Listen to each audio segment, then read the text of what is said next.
Another blood-red sunset and yet another moon phase, and still another 100 miles to my next resting place. Driving down the road, eyes on the horizon. Within my car, I'm all alone, but feeling good and feeling strong, knowing that this path I'm on brings me to myself.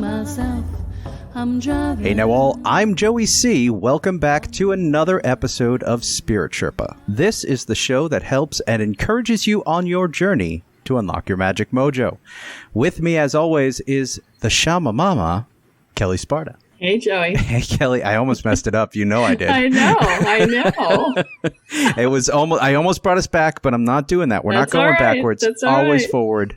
Always forward. Always forward. Kelly, before we talk about anything related to today's episode, where's the tree? Where's the tree, Kelly? The tree is still hanging off the pole. Now, no, what there happened to is your progress. scaffolding friend? He is having it delivered this week. All right. And Jeff is taking all the limbs off. Okay. And while he's out of town, the guy is out of town who's helping us. Okay. And so Jeff's taking all the limbs off, and then the guy's going to come back and help him take all the trunks down. Okay. So the scaffolding has not arrived yet, but soon. All right. So this is good. So we still have more tree talk to come. Yes. In future episodes of Spirit Sherpa. I have a great story about a tree, just so you know. Okay. Well, we should probably introduce you then. This is a great idea. We have a guest with us, obviously. Who do we have, Kelly? Well, this is Gurubi, who is a spiritual advisor to the stars and a personal manager for celebrities, and my brother-in-law, which is how I got him on the show. And only she could do that. That's how her powers reign, you know? Excellent. So we're super excited. I've been trying to get him on the show for a while now, and I was like, "Oh, it only took a pandemic." That's for sure. So I'm like, "Yay!" I'm all excited. So. Yeah. All right, Gurubi, what is your tree story? We got to hear it, man. And before I begin, I thank you both for having me on today. I just want to thank you both because, especially during these times, it's exciting to see this work that you guys are doing hitting the hearts of man, because we need it now more than ever, and for me, it's been my life calling to work in this field and share, peace and healing efforts to mankind, as we go through these times. So again, thank you both for doing that and having me on. Thank you, Kelly, for that wonderful introduction. But yeah, really, family, we can choose our friends, but we can't choose our family. Well, I hope that's not a statement about me.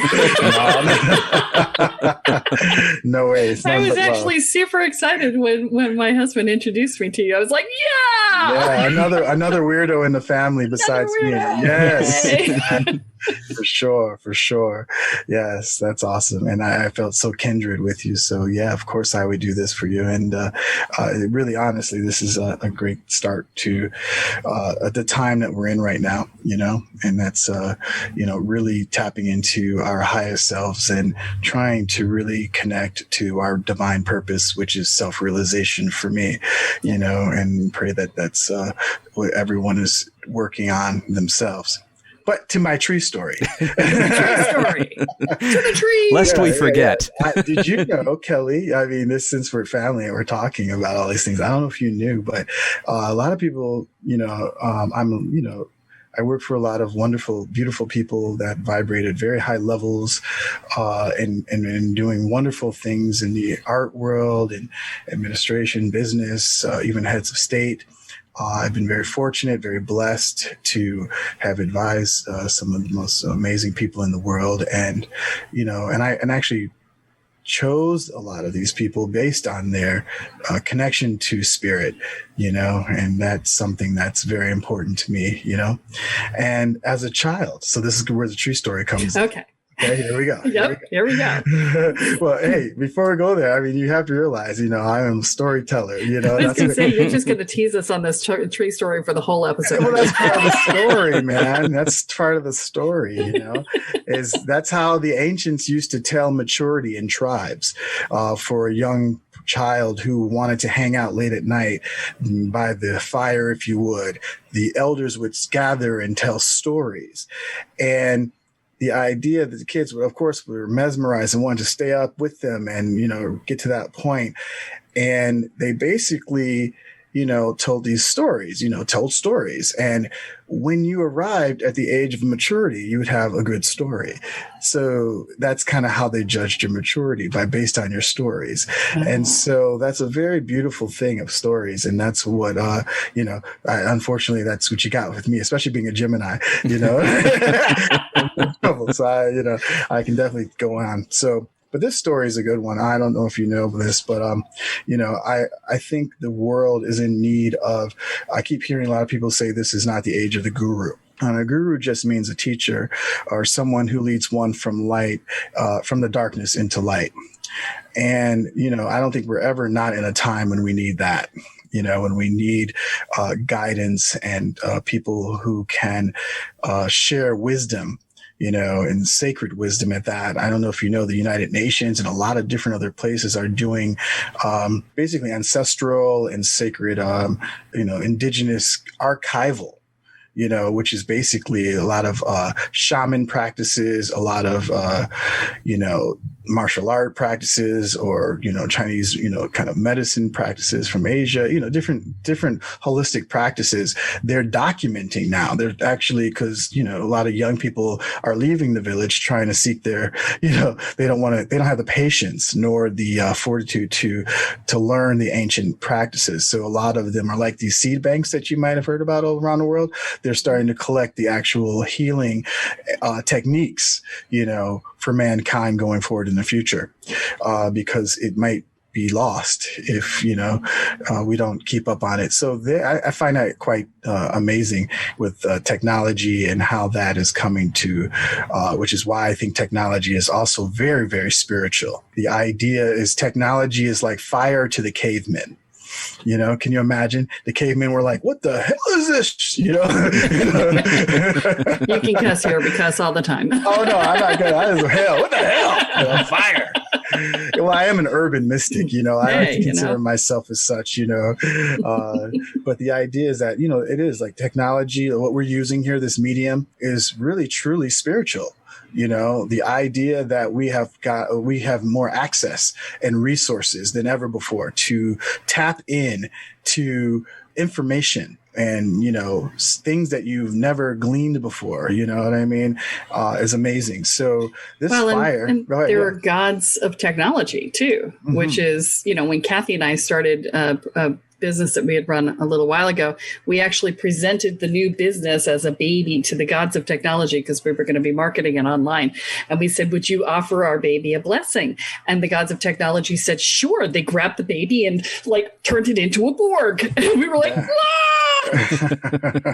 but that was their gift. And we were like, thank you. It's a be careful what you ask for moment.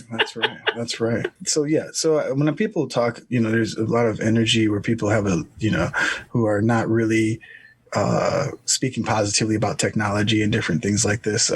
It's usually because they're afraid. And like fire, it can burn. It also can heal, And so this technology that we're in right now in this time in society is amazing because, we are a wonderful, great species of humans, with this ability to have all this wonderful tech. And as long as we use it, it's a tool, and it's that tool concept of anything that's created when we start looking at these things is basically if it's going to be building or if it's destructive, and even Kali, was the goddess of destruction or a god of destruction, it goes into the idea that in order to have this kind of, peace, there has to be a burning or a purge. Thus to my tree story. So many of you know, Kelly didn't know that Mr. T it was actually kind of like my archetype. I actually went to prom with his daughter in Lake Forest, Illinois, and when I was in high school.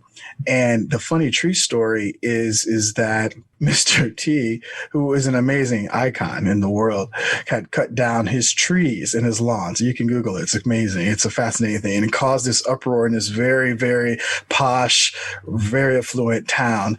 Basically, it's like the tree capital, you know what I mean? And he just cut all his trees down, you know, in his yard.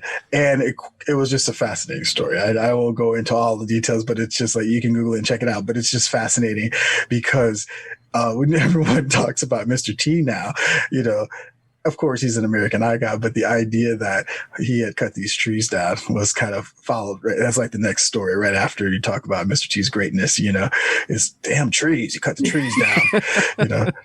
I wonder if he said, like, I pity the trees. No, I mean, I pity, you know.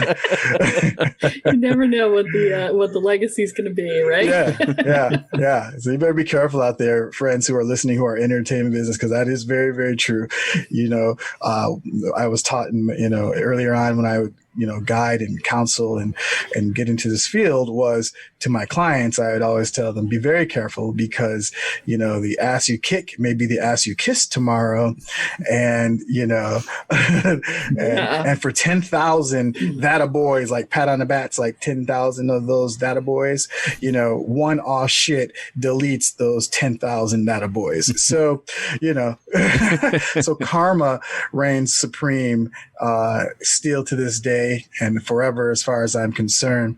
And we have to watch our karma. And in the entertainment business, especially, as you know, has been, you know, just basically run amok in the last, you know, decades or so with people as, you know, entertainers' behaviors. When you're working with a celebrity or, you know, somebody who's well known, my listeners, they're generally the average folk on the street. You know, I know what issues they're dealing with and things like that. What things are specific to working with somebody who's a celebrity? And what things would be not something that somebody else would be dealing with? One of the things that I actually specialize in when I went to my trade academy, when I graduated from, actually it's an executive protection program, Texas A&M. And one of the things that I find that is very interesting and different than most people when they, you know, the grass is always greener, you know, that kind of deal, is people don't realize, the work ethic that I think a lot of the entertainers have, which is their discipline. They have to have, they're very, I wouldn't call it OCD. I don't like to diagnose, you know, these types of things, but they definitely have definitely a different level of work ethic. You know, they have this idea of, you know, going to bed late, you know, and actually being up very early. And a lot of people, and the travel schedules, you know, that's something, you know, there's a lot of that goes into play. But the main thing I think for me, which I always look at that question, I kind of reverse it and I go, what would make me not want to be a celebrity? Which is always good. And one of the things that most celebrities constantly fight for is their privacy, you know, that kind of a thing. And because my specialty is dealing in behavioral science, which is quite interesting, you know, I deal with a lot of high-end risk stalking cases, you know, which is a lot of, you know, psychological kind of, you know, things that happen to entertainers where people, you know, are, you know, we have a lot of stalkers, you know, they have people who have unwarranted and unwanted advances, you know, in their lives. So it takes a special kind of person to navigate that, you know, so I would definitely say that that is one of the things that I definitely do not kind of, you know, envy for any entertainer or anyone who's in a, you know, VIP or, you know, that kind of position. Yeah. I imagine that there would potentially be worthiness issues that would come up as well, just in terms of, you know, who am I to get all this attention and how do I deal with it? Or the opposite of, you know, I'm the king of the world and, you know, how do I maintain my humility either way? Right? Amen to that. And that's been actually, you know, you'll be shocked. Now I cannot obviously talk about names of my clients and these things, but the idea is that you would be very shocked that there is a certain fragility when it comes to self-esteem. And I think which makes a lot of entertainers who they are actually comes from that wonderful, beautiful place. I call it, that vulnerability, of someone like I can use examples of others who I haven't worked with, but I'm just saying, like obviously like a Michael Jackson or someone who has, who was, who I'm sorry, I don't want to get too personal, but spiritually, if you look at the work he's done, I like, when I look at works of art, we have to talk about the vibrational effect it has on the human soul. Is it a high vibrational art or is it low vibration? You know what I mean? Yeah. Is it bringing someone up, uplifting, or is it bringing someone down?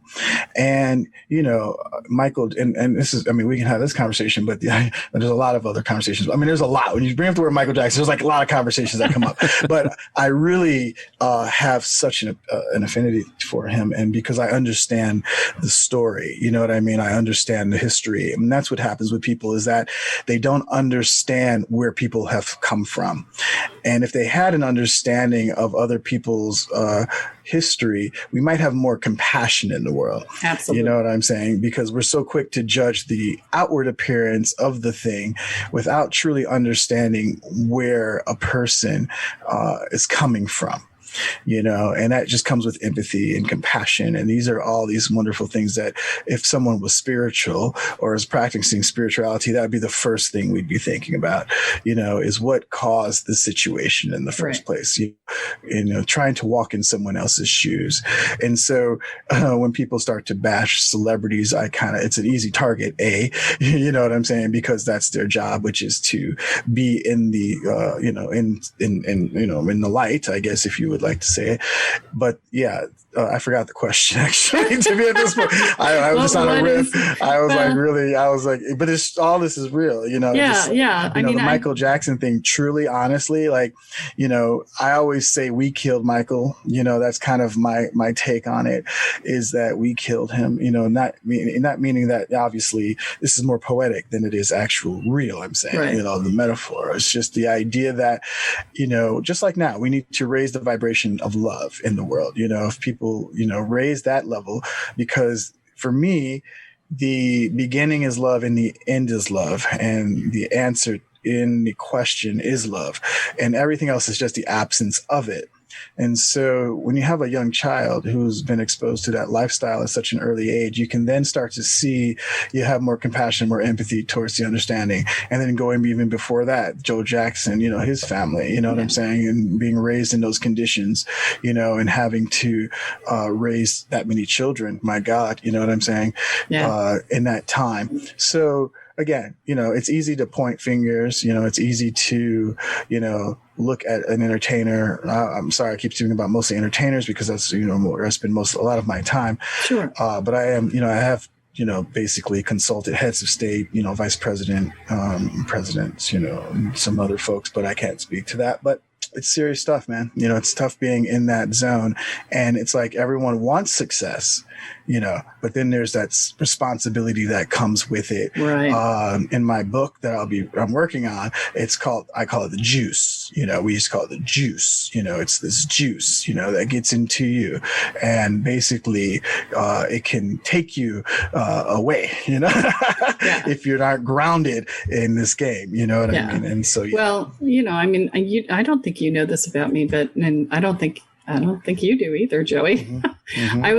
I was a theater major in college originally. I knew a lot of actors, and I didn't know a single one that didn't have major neuroses around things.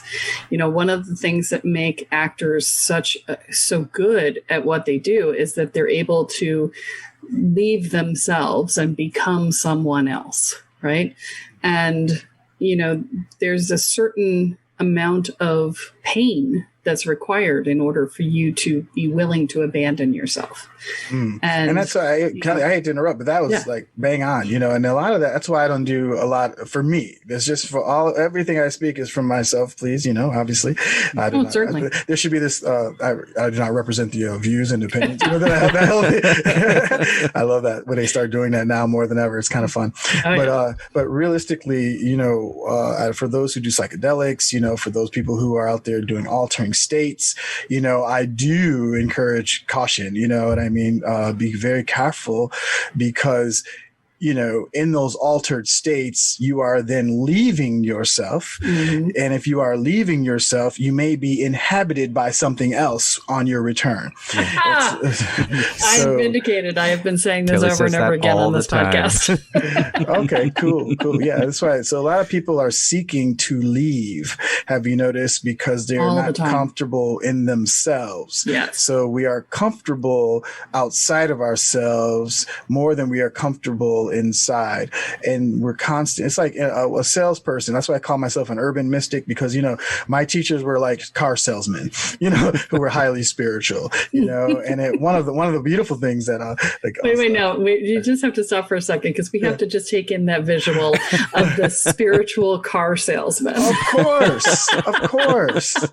I love it. If you cannot love all, you cannot love it all, baby. That's that Yogi Bhajan. You know what I'm saying? And it's like, you gotta love, man. And so everybody has it. And that's the beautiful part. Actually, the ones who claim spirituality are some of the least. And the ones that I find that are mostly very spirit or embody a lot of spirit are people that, like I said, the you and I's, you know what I'm saying? And you'd be shocked too. Entertainers do too. I just don't want to, like I said, we don't want to digress, but because in order to accomplish the feats that most entertainers do, or most people in that position, you have to realize they are vibrating at such a high frequency.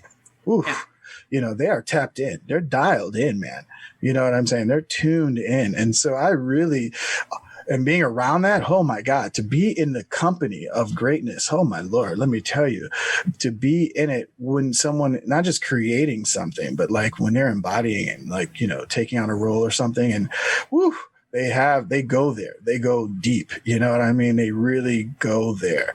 And so, to be able to be a witness to that process, and to be able to be like the dreidel in Inception and be like, yo, dog, come on now, cut, brother. It's time to stop acting now. Okay. It's time to come back. I'll make that dreidel. You know what I mean? If you've seen Inception, you know what I mean? It's like that constant reminder of like, all right now, and so, and a lot of times, these cats don't want to come back, so you got to be careful with your altered states and your states of, of trying to take on something else that's not yourself, because there's always going to be remnants left behind, you see, if someone else or something else has entered your home.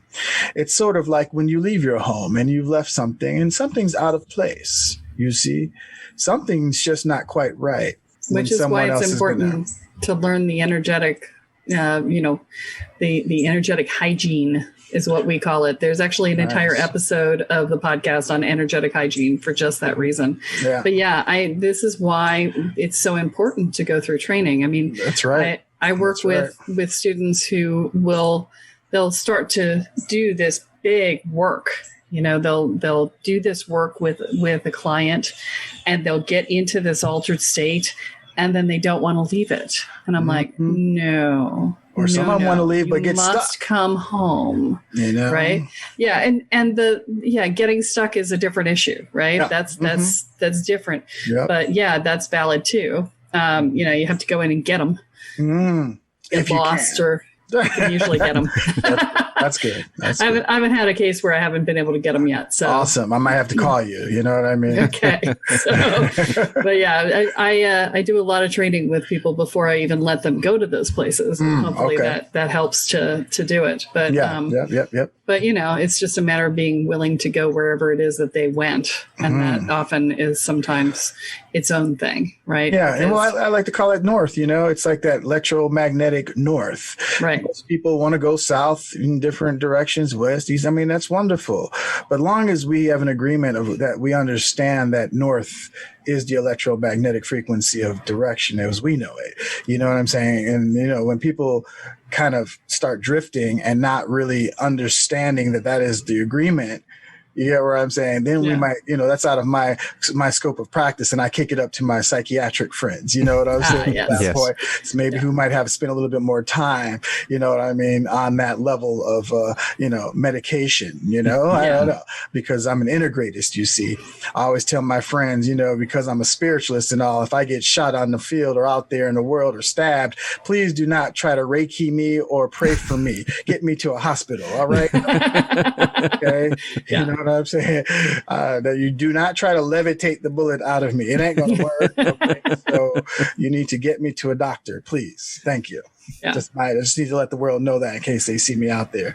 Okay. That's noted. Thank you. As a family member, I will make sure that's noted. That's right. So, that's right. Mm-hmm. Yeah. It's very interesting because people do get lost sometimes, and most often they'll either go someplace that's outside of their sphere of influence, their sphere of assimilation, where they can't take in what's happening where they are, and so they just lose consciousness, or they go into some fear-based thing that starts to eat them. Right. And then you're like, okay, so I got to go in and fight off whatever monsters are in there that are coming at them and grab them back. Or I have to go into wherever their sphere of assimilation has exceeded and be like, hello, turn and look at me. Don't look at that. Look at me. Okay. Hi. Nice to see you. Let's go home now. And they go, oh, okay. Right. Because they can't take in what they've got. I've done that with friends who've had too much to drink as well. So it's pretty much the same thing. Yeah. That works with drunks too. Yes. Yeah. I mean, I can speak to people who I know, like one of my clients who I know for sure would be fine. I serve a wonderful man by the name of Alex Gray, who's a wonderful psychedelic painter who many people don't know, but I've been his, a bodyguard and handling his security for over 10 years over at COSM, his, Chapel of Sacred Mirrors. And we have a lot of young people who come through and on these journeys, and we don't, advocate those things at all because we try to help, a space of consciousness. But, kids, they want to be out there and think it's recreational and want to come to a party, that kind of a thing. And Allison used to always say to me, which is a wonderful thing, his wife, was kind of like, she created a place for kind of like the hospital for the souls, and I kind of like that, because again, if I get shot or stabbed, please don't, right, take me to a hospital. But this hospital, where art itself has been the means of healing, and it's been a wonderful experience to be working with Alex, and being, seeing what he has done throughout his lifetime and career and just the high vibration and like that his work puts out into the world. Yeah, and his work is amazing. Yes. He's an amazing dude. And so personally, I just wanted to speak to the idea that I don't really subscribe to the concept of lost. Okay. For me. Okay. Because the idea is in order to have darkness, there must be light. These are the polarities, of hermetic, we talk about these things in Egypt, these dualities, and in this frame, we're talking in the physical realm. And in the physical realm, yes, we have these dualities. But when we transition into the spirit realm, it then, actually, there is no such thing as duality in spirituality. That's the whole beauty of it. You know what I mean? It's that the duality only exists for us in the physical realm. And so the idea of lost there is lost. Trust me, I've been lost many times in my car, And as a matter of fact, I just changed the GPS from the female person to the English gentleman, the voice, because he's just, that was just a thing, But, but the GPS is wonderful technology because, yes, we do get lost in the physical realm. Yeah, for sure. But in the spirit realm, and this is the beautiful part of why spirit is so important, and that's why we try to get people to go back to spirit when we're in those places when we are so-called lost, is to go return to spirit. Right. You know what I mean? And that's the job. And that's my job. My job truly is to get mankind and my clients just to return back to spirit. And then they go, well, and that is God's self, which is man. And so the idea is self-realization. So that means back to himself, back to him or herself. Yeah. These are non-gender based things I'm speaking of. Trust me, say these things, trying to get rid of all of them, but the idea in that too, getting rid of these titles that we have, you know what I mean? We must get rid of all these titles, black, white, woman, man. These are so primitive. These are so antithetical to spirituality. It's unbelievable. It's almost passe. It's almost like, and I'm going to get a lot of flack. I always get flack. People are like, well, Black lives matter. White, this matters. Everything matters. Well, guess what? My mom just died last week, last Sunday, I think it was, and I'm sure at this point in time, the idea is that none of these things we can take with us when we go. These concepts, you know what I'm saying? And so we must realize that in our nature, we work to do our highest merit in this physical realm. But I think we definitely are going backwards, and we were trying to recreate again the wheel. And one of my teachers used to say, what's new isn't true, and what's true isn't new. Okay. So anything that we're going through we've gone through it, man. We've gone through it. We've gone through race relations, not saying we fixed it. I'm just saying we've been through it. I mean, since forever, since 400 years, you know what I'm saying, of these kinds of things. And then, gender biases, it's just, man needs to elevate, its consciousness and awareness and understanding that our humanity is based in spirit. It is the foundation in spirit. And that is the only thing that's going to cure, not politics. I'm sorry. That's just my world. It's not, I don't care how many programs you put in place. I don't care how much, this, that, and the other, until those programs are, put with spirituality, we're going to continue to see problems. A story to that is basically, someone wants to, because I'm an urban mystic. So, I like working in the hood. And the idea is that, I've actually worked in Rikers Island, serving and as an African American or a Black man. I don't know how much seat, more titles. I don't know which one, but I'm just letting you know, when I served there, my friends would always joke about, Ruby, I've never seen a Black man work so hard to get into prison before. So that's the joke. You get what I'm saying? I did have to go through so much of a background check just to go in and work with meditation and mindfulness techniques and, doing my yoga and Qigong with the kids. They love that. You know what I'm saying? And it was great, because I was serving a very a sad population there, which was these 16-year-old kids, that are now going straight to Rikers Island, and it was really deep to me because, again, why would you put a 16-year-old body in jail? And then not only that, solitary confinement on top of that. Oof, gosh, this is really serious stuff, and so for me, I'm working hard with organizations and things of this nature to really not, to get rid of these kinds of things. But anyway, to my point, where I was going with this story is that, there's a drug dealer, right? And I hate when people just say, and I'm going to equate education to organization. Okay. So many people keep saying, oh, we need to educate people. We need to educate people. Well, I guess what? Education is not the answer. Okay. If you're going to educate someone, then the idea means that you have to give them skills like what I had to learn. I had to get an apprentice. I had to, you're going to take them from zero to hero, all the way to completion. We don't do that anymore. We just give people advice. We give them mentors, but we don't give them apprentices. Apprentice is someone who goes in, studies a skill, and that person gets them a job so that they can then fend for themselves, and then we let them go. We don't do that. We need to go back to that. But let's get back to this. So if you educate a drug dealer, you just made a smarter drug dealer. Yeah. Okay. Because now he just went from selling dime bags to kilos. Right. Okay. That's education. You feel me? That's why we just can't throw education on the problem. Okay. We have to change the drug dealer's so-called soul, his spirit, because then at that point, he takes that energy and now he's no longer needing to deal drugs and these types of things. He then learns to alchemize and learns those techniques that the ancients have given us to change that element, from maybe copper to gold, something of that nature. You get where I'm going with this. Learn to alchemize these things. And so we don't need... Holland would be so proud. What's that? Colin Holland would be so proud. He's our alchemist who was on the show a few months ago. So yeah. And so we just have to learn how, and I love, like I said, I'm an urban mystic, man. So I kind of give it real. The idea, one of these great rappers, Immortal Technique, he said one of my favorite hip hop lines. I'm telling you, he says, I'm tired of brothers in the hood talking about something like telekinesis, moving shit with your mind, but you can't move your own mom out the projects. So I kind of always like that. I think that's amazing. I'm not doing it justice, that lyric, but it's an amazing lyric because it's just like we go around and everyone is on the spirit tip. And if you're truly living a spirit life, then I don't understand why people are having such difficulties and struggles. You get what I'm saying?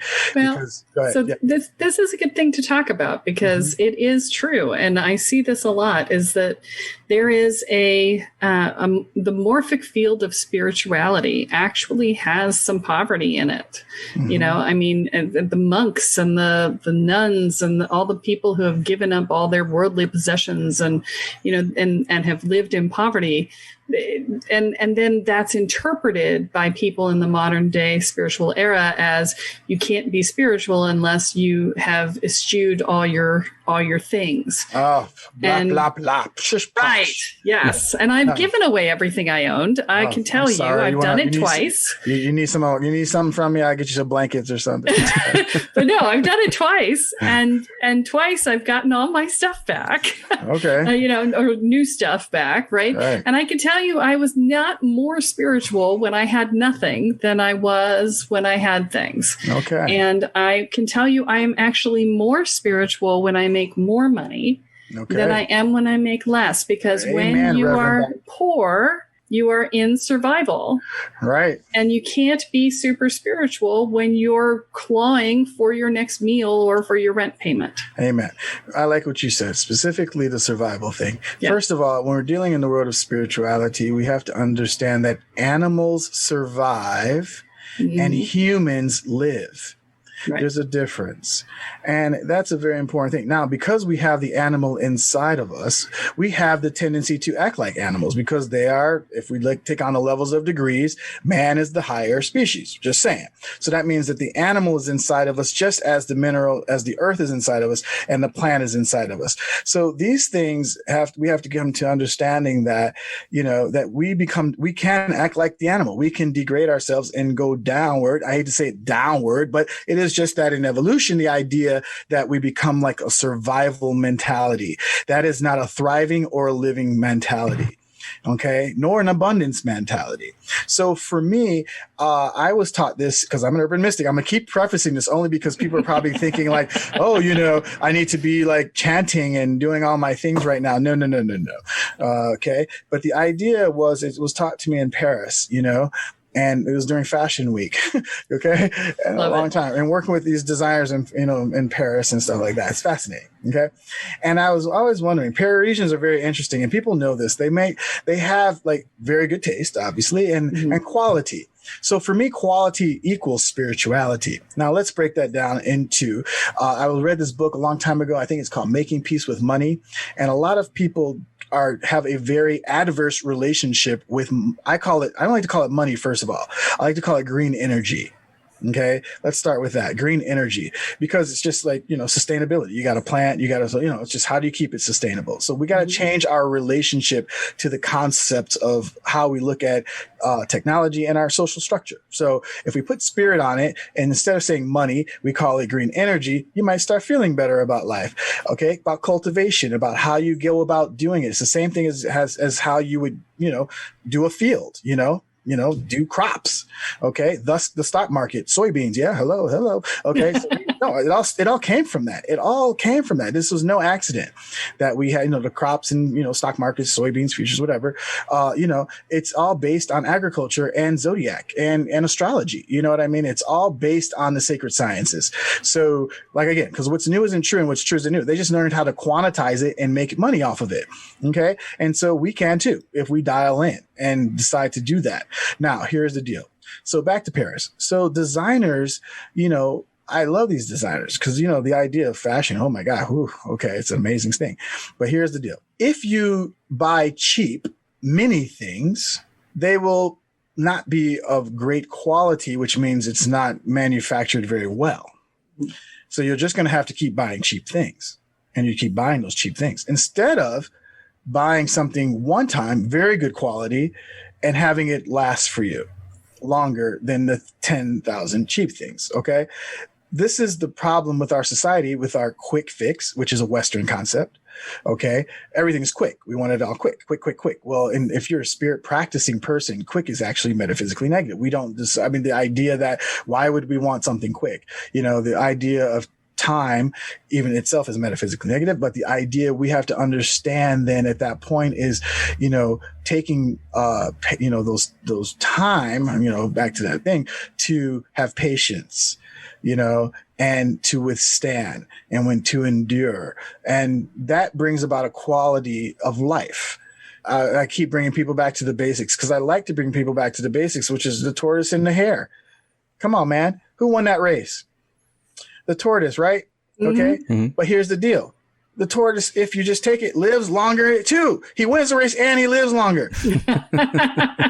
Okay. That's very true. All right. I'm just saying, call me a tortoise. Bunnies make more bunnies. Hey, that's all right. Go ahead and have a great, and that's cool. And that's the problem, right? Is that the bunnies make lots of bunnies, and then there are fewer tortoises. But hey, that's all right. The tortoises are still winning the races and lasting longer. So that's true. That's true. And maybe that sounds like life, actually. Well, and then not if you want to go even funnier, deeper, we can just say then too, we may have to work on our population then too at the same time, because the idea there might be too much fucking. Oh, sorry. I'm sorry. You can say spiritually fucking, right? Oh, no, you can't. Oh, my bad. Okay. I just had to check on that because that's part of our problem too. We're very low vibrational, first of all, America's number one fear is public speaking, not COVID, not black people, not freaking Al-Qaeda, not death, but actually doing this, getting out in the world and speaking truth, so that's already shows you that we have a very interesting problem when we can't even, speak our truth, to the world, because we are afraid, of being judged and, ridiculed and all types of other things, Yeah, that's exactly what we're doing here, right? Is speaking our truths. Well, like I said, this is new for me even, because the idea is that we are afraid of persecution. You get what I'm saying? And there's even a psychological kind of phenomena that the word help is metaphysically negative spiritually. I don't help anyone, okay? And the idea that if you actually save someone, they actually hold resentment towards you for saving them. Do you guys know that? It's deep. It's a psychological phenomena. So the people that's why we don't save anyone, first of all. You know what I'm saying? Because that's a whole other concept. That's that Western construct again of man owning, man meaning mankind again, having own. Owning is metaphysically negative. The idea that you go from owning property, then you start owning people. You know what I'm saying? It just gets real. So we got to get rid of that. So this idea that, spirit really does embody all of our thoughts, which is actually, to be fair, I just read something recently. I don't know where people get statistics from. I think it's fascinating. There must be a statistic god out there. Whoever that god is, that's like amazing. Okay. Or they make them up. Yeah. But still, it's fun. I'm like, wow, that statistic god is amazing. You know what I'm saying? I was watching it last night, for the election thing. It's like these guys have already prophesized who's going to win. It's chirpy, Okay, so here's the deal. So, they say that over 60% of society wakes up without a purpose. And that's I see that so much. People contact me all the time going, I'm having this spiritual awakening, but I have no idea what my purpose is. Yeah. And people are searching for their purpose. And I keep telling them that your purpose is the fullest expression of your authentic self. That is your purpose. When you are standing in the fullest expression of yourself, you are on purpose. There's no way to not be on purpose when you're in that state. Wonderful. And so, that's cool. I can give you some, let me add on to that for people who ask me that question. First and foremost, I go, hey, Rue, my sessions. Okay. There we go. How do you know? We call it the Dharma. What is my Dharma? What is my calling? What have I come to do on this planet? And one of the signs is that it's fascinating. Remember I said about what's new isn't true and what's true isn't new? Mm-hmm. Well, guess what? If it's a cipher, which is 360 degrees, which history does come back around, 9 times out of 10, the thing that you don't do ends up coming back. Have you ever done that? The things that you just try to push to the side. You'd be like, well, I'm going to go try to sell shoes. But if the other thing that you really love keeps coming back and you keep coming back. Well, this is probably a great sign of your Dharma calling. Yeah. You know what I'm saying? And it's like, that's an actual tangible thing that I tell my clients, because they get an idea at that point of, I go, hey man, that thing that you keep putting off to the side, that's kind of a thing you might want to pay attention to, because, it may be difficult, which is why it's your Dharma. If it were easy, then everybody would be doing it. That's why back to entertainment industry and those who make it versus those who don't, you get what I'm saying? Mm-hmm. A lot of these cats, here's a very unique thing that I have found with my most successful clients. And I like to call it plan zero, meaning that there is no other plan. You feel me? Yeah. These cats, like, for real, like, I've had a client, I don't say names, but I can't, the ones I can't, is like, I asked them what would they do, and they were like, nothing, I have nothing else I can do. Right. And I believed them. I believe it. Because it's like, damn it, these cats train. They do, there's something about them that they do, and they want to do it to the fullest, and they do it without another plan in mind. Exactly. And I used to, when I trained real estate agents years ago, I used to tell them that. I'd say, who has a backup plan for what you're going to do when real estate doesn't work? And people would raise their hands, and I say, you should leave now. Damn. And they're like, the class? No, but I would just say, you should leave now, because if you have a backup plan, this work is too hard. And if you have a backup plan, you will end up there. So you might as well not waste your time and just go do that now. Ooh. Because that's the reality of it. It would get too hard, and they would just go do whatever their backup plan was. And I'm like, don't give yourself a backup plan. If you have an out, you will take it. Amen. So, Amen. Commit. Yeah. And that's what got me here, Kel. I mean, for real. I was me too. The idea was that, I knew from a very early age, because I had so many wonderful teachers. Oh my God. My babysitter taught me yoga when I didn't even know I was doing yoga. I don't know what yoga was. No, for real. Indira was from India, and my brother Sanjay, he's out there in the world. But they would let me babysit him. Sanjay was younger than me, and I was like trying to, but his mom was amazing, and she literally looked like some from Aladdin type shit. You know what I'm saying? Like, I was like, ooh, and I'm like a kid in the inner city, and she was just like, we would just be sitting down on cushions, and she'd be making chapati and different kind of foods. We eat on the floor. I was like, come on, to a kid. You're like, this is the greatest. First of all, your mom is fine. You know what I'm saying? Keeping it real. And, it just had that thing. And incense burning and shit. I think they had me, bro. That's probably why I'm the way I am. I think she kind of got into me. You know what I'm saying? Like, deep as a child, and opened up my, my ideas and understanding, of spirituality at a very, very early age, and then also too, and not to say, again, I don't subscribe again to these ideas of poverty in the sense of poverty from the Western construct. I'm thinking, because the idea of poverty and wealth, we have to change that perspective again, back to that relationship thing of how we look at these things. But the idea is, I've been in Bedouin tents and communities that were like, poor as hell to the average person, but wealth and abundance and cleanliness like I've never seen it, right, like in the middle of the desert. You get what I'm saying? I'm like, I do. Whoa. I'm like, so for me, poverty isn't about an economic plight. It's about a spiritual and hygienic plight. And that means watch your diet, people out there. And I'm not talking about diet to lose weight. I'm talking about diet of what you're listening to. What are the gates that the Asians, my Asian Chinese wonderful friends would say, the 12 gates. Watch your gates, your eyes, your nose, your mouth, your ears. What is going in and out of these things? Right. Watch. I got to tell you, Ruben, this has been a wide swath of stuff. We went there. When we started this, we were like, well, what are we going to call this? And we're like, well, I think it's going to be, spirituality in celebrity, in the entertainment world. And I'm we've sort of wandered afield, but we've wandered in and out. And that has been my experience every time you and I talk, is that we tend to just sort of like go the whole gamut. That's right. Well, and to be fair, it's all one. Yeah, that's the whole point. For me, mysticism, and that's the definition of mysticism, is oneness.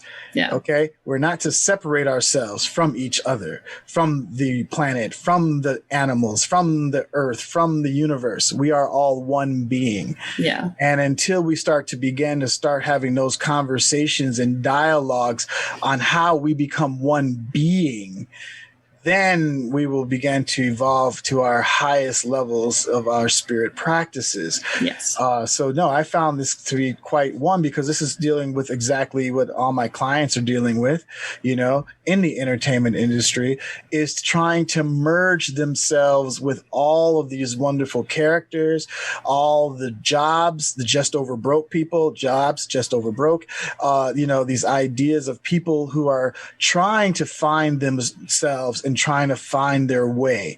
Right. And truly, the answer is oneness in totality. And once you are that, then guess what? You're every character. Right. You're every being. I am gay. I am straight. I am man. I am woman. I am a cat. I am dog. I am all that is. And as soon as we began to start living from that perspective of identity, really burning away our identity. You get what I'm saying? Even in the word is metaphysically negative. And fuck it, let's go there. Debt. Why you want a debt? You know what I'm saying? I am a debt. That's why hip hop is so good, because we like taking words and just, using them all over the place. There you go. Identity, for real. But the identity for real is really the problem that I find to be one of the biggest problems in our society. Identity politics, identity everything. Everything is about me, everything is about I. And, and in order for us to truly come to peace, we're going to have to realize that I is not going to save me or save us. Kelle, I think that Guru B just he just summed it up for you. Thought. Yeah, he did my sum up. Thank you for that. I thought I'd pitch in there. There you go. Thank you. This is a good place to wrap it up. I agree. Good one. Thank you. Thank you so much for being here, man. Yeah. Good stuff. Anytime. All right, folks. That is all that we have for this week. But be sure to join us next time as Kelle adds another chapter into your guide to energy, magic, and the spirit world. I'm Joey C, here with Kelle Sparta and Guru B, and you have been listening to Spirit Sherpa. So long, everyone. Bye. Be your own guru. Each mile I travel over 13,000 now. I'll leave behind a little fear. Spirit Sherpa is the sole property of Kelle Sparta Enterprises and is distributed under Creative Commons BY-NC-ND 4.0 license. For more information about this licensing, please go to creativecommons.org. Any requests for deviations to this licensing should be sent to KELLE@KELLESPARTA.com. That's Kelly@KelleSparta.com. To sign up or to get more information on the programs, offerings, and services referenced in this episode, please go to KelleSparta.com. This episode of Spirit Sherpa has been produced by Honu Voice Productions.